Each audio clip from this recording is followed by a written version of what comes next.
안녕하십니까. 쓴소리 박사입니다. 오늘 아침에는 그 최저임금 제도 개편에 대해서 한번 이야기를 해볼까 합니다. 그 최저임금이 지금 문제가 되고 있는 것은 그 급격히 인상을 해서 자영업자들이 뭐 폐업이 속출하고 그리고 이제 뭐 이러다 보니까 이제 그 알바생을 비롯한 비정규직이 일자리를 구하기가 매우 어렵게 됐어요. 그래서 그 문재인 정부의 일자리 정책하고도 마찰이 일어나고 그래가지고 야, 이래서는 안 되겠다 해가지고 이제 최저임금 제도를 대대적으로 손질을 한다고 해서 그동안에 이제 여러 그 논란이 있었죠. 그런데 이제 결국 이제 그 제도를 대폭 손질하게 됐습니다. 가장 중요한 것은 이제 그 최저임금을 이 결정하는 과정에서 그 이원적 구조를 갖게 되는 거죠. 하나는 이제 구간 설정 위원회가 있고, 또 하나는 그 결정위원회, 이렇게 두 가지로 나눠져 있는데, 구간위원회라는 것은 이제 그 최저임금 인상에 대해서 기준이 되고 있는 각종 통계, 이 부분을 어떻게 그 설정할 것이냐. 그래서 이제 그 통계를 기준으로 해서 올해는 몇 프로에서 몇 프로 그렇게 구간을 정해서 그 정해 놓으면은 이제 나중에 이제 그걸 가지고 이제 결정위원회에서는 그 레인지, 그 범위 내에서 최저임금 인상률을 결정을 한다, 이런 겁니다.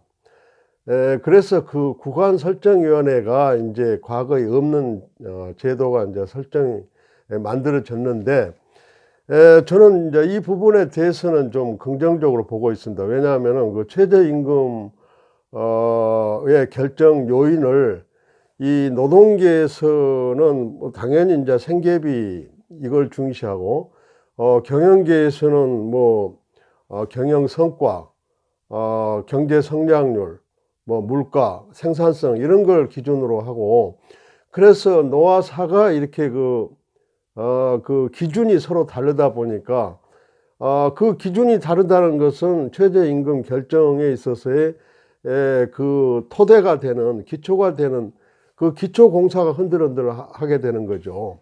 그래서 매번 문제가 터지고 그랬는데, 그 구간설정위원회는 이제 그런 문제를 많이 없앤다, 그런 측면에서 진일보한다라고 볼 수 있는 거죠. 그런데 이제 그 저는 또 한편으로 보면은 이제 뭐 그 우리나라는 뻔하지 않습니까? 뭐 위원회 뭐 만들어 봐야 결국은 거기서 또 소리가 나게 돼요. 그래서 과거에는 최저임금 결정을 하는 과정에서 최저임금위원회가 한 번 치러야 될 홍역을 이제는 구간설정위원회에서부터 이제 티격태격 할 것이고, 물론 거기에는 이제 전문가들이지만 전문가들도 다 뒤에서 보면은 노측, 사측, 뭐 보수, 진보 이렇게 돼 있기 때문에 입장에 따라서 또 티격태격 하겠죠. 그러다가 이제 또 이제 결정위원회에서 또 티격태격 하고, 그래서 이게 지금 앞으로 그 이론적으로는 그럴듯하지만은 실제로 운용을 하면은 배가 산으로 올라갈 것이다. 저는 그렇게 보고 있습니다. 그런데 이제 가장 중요한 부분은 제가 이제 소상공인 연합회의 용역을 받아서 제가 최저임금에 대한 책자도 이만한 큰 책자를 만들고, 그래서 용역 보고서에서 명기가 돼 있지만은 지금 그 최저임금으로 영향을 받는 그 노동자들이 정말 알바나 비정규직이란 말이에요. 이제 그 사람들은 굉장히 열악하죠. 그러다 보니까 최저임금도 그 미달되는, 법으로 최저임금을 강제했지만은 그 이상 지급해라고 했지만은 그것도 안 지키는 그런 일이 비일비재하다 이거예요. 그래서 그리고 또 뭐 최저임금을 적용받는 사업장이 전국에 흩어져 있단 말이에요. 그러면 자영업자만 보더라도 뭐 임대 그 비가 뭐 부산 다르고 뭐 경남 다르고 광주 다르고 서울 다르고 그러는데 일률적으로 최저임금을 얼마를 줘라 이렇게 하는 것이 말이 되느냐. 그래서 임대료뿐만 아니라 뭐 물가도 그렇고 또 거기에 인력도 그렇고 그래서 지역을 전혀 고려하지 않는단 말이에요. 예, 그리고 또 뭐 그 이익이 나는 업종과 이익이 나지 않는 업종을 뭐 뭉뚱그려 가지고 단일로 최저임금으로 결판 내는 게 그게 옳은 거냐. 이런 부분은 이제 전혀 손도 못 대고 지금 그 결정 방식에 대한 절차만 가지고 지금 이렇게 결론을 내렸는데 저는 심히 우려스럽습니다. 뭐 제도를 아무리 뜯어 고쳐봐야 안 되는 거예요. 근데 사실 이번에 최저임금이 이렇게 큰 문제로 터진 것은 뭐 과거에도 매년 최저임금 결정 때마다 노사위원들이 티격태격 했어요. 뭐 여러분들 잘 아시지 않습니까? 그런데 유독 요즘에 이제 그렇게 된 것은 최저임금 1만 원 시대를 열겠다 해가지고 문재인 정부가 이렇게 소득 주도 정책을 펴다 보니까 이제 거기에서 이제 거기에 맞추다 보니까 이제 지난 2번 그냥 엄청나게 올렸단 말이에요. 뭐 16% 올리고 뭐 그래서 10% 이상 뛰니까 이제 자영업자들이 특히 소상공인들이 어려워 가지고 이제 들어눕게 되었다는 거예요. 그래서 이 소득 주도 정책으로 인한 급격한 인상 때문에 벌어진 거지 뭐 과거에는 그러면 조용히 결정했느냐 그게 아니었다는 거예요. 과거에도 더 시끄러웠어요.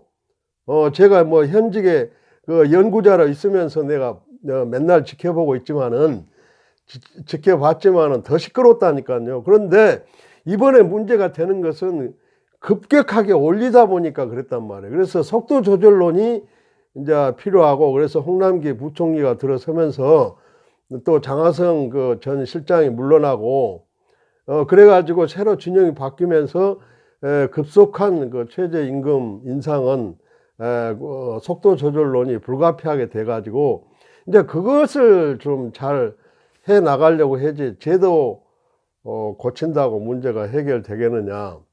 그래서 어쨌든 간에 소상공인들은 정말 살려야 됩니다. 왜냐하면은 여러분도 아시다시피 지금 뭐 베이비 부모들 뭐 조기 은퇴해가지고 나와서 솔직히 말해서 국가가 일자리 만들어 줍니까? 기업이 일자리 만들어 줍니까? 그러니까 이제 퇴직금 몰아 넣어 가지고 자영업이라고 치킨집 뭐 통닭집 김밥집 뭐 이렇게 열어놨는데 뭐 알바 인건비가 팍 올라오니까 그래서 지금 다녀보면 전부 1인 사업장이 많아요. 과거에는 뭐 돈도 받고 뭐 이렇게 하다 보면 최소한 2명이 있었는데 지금은 뭐 전부 자동으로 김밥 장수들이 이제 돈을 받고 그래서 지금 기존에 쓰던 인력을 막 줄인단 말이에요. 그리고 뭐 아파트 경비원들도 무인 경비 시스템 도입해 가지고 계속 사람들이 오갈 데가 없단 말이에요. 그래서 정말 이 큰일 났습니다. 지금 알바 자리도 없다니까요. 그래서 어떻게 살겠어요. 지금 서민들이 다 죽게 생겼는데 그래서 정말 불가피한 부분은 제도가 개편이 불가피한 게 아니고 보다 더 중요한 것은 소득 주도 정책으로 인한 급속한 최저임금 인상 이 부분을 경제 현실에 맞게 속도를 조절해 가면서 하는 것이 중요하다. 그래서 정말 소상공인들 정말 숨통을 열어줘야지. 뭐 제가 이제 소상공인 연합회 뭐 엊그저께도 지금 연락이 왔대요. 뭐 이 소상공인 기본법을 고치는데 공청회 좀 나와달라고 해서 최성재 회장께서 지금 나와달라고 지금 연락이 왔는데 아무튼 걱정이 많습니다. 여러분들 좀 소상공인들 자영업자들 좀 관심을 크게 가져주시기를 간곡히 호소드리면서 오늘 아침에는 이것으로 마치겠습니다. 감사합니다.